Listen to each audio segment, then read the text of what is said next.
Good morning সবাইকে। মানুষ প্রয়োজন মেটাতে যতটা প্রশংসা করে, প্রয়োজন শেষ হয়ে গেলে তার চেয়ে বেশি বদনাম করে। এটাই সমাজের বাস্তবতা। যা হচ্ছে চারদিকে হোক, আমি দেখতে চাই আর কত সহ্য ক্ষমতা আমার মধ্যে অবশিষ্ট আছে। মানুষ মানুষকে ঠিক ততক্ষণ মনে রাখে যতক্ষণ না তার প্রয়োজন ফুরিয়ে আসে। প্রয়োজন পরিস্থিতি যেমনই হোক না কেন, ধৈর্য কখনো হারালে চলবে না। তো আমি চলে এসেছিলাম কলকাতার শিয়ালদার কলেজ স্কোয়ারে কফি হাউসে, যেটা একটা ঐতিহাসিক কফি হাউস, যেটার মধ্যে প্রতিটা মানুষের অনেক দিন আগে থেকে ইমোশন, ভালোবাসা সব কিছু লুকিয়ে আছে।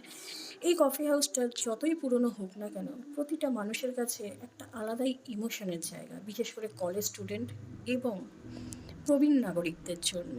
এই কফি হাউস নিয়েও কত সুন্দর একটা গান আছে, কফি হাউসের সেই আড্ডাটা, তাই না? তো যাই হোক, তো চলে এসেছিলাম কালকে সন্ধ্যেবেলা কফি হাউসে।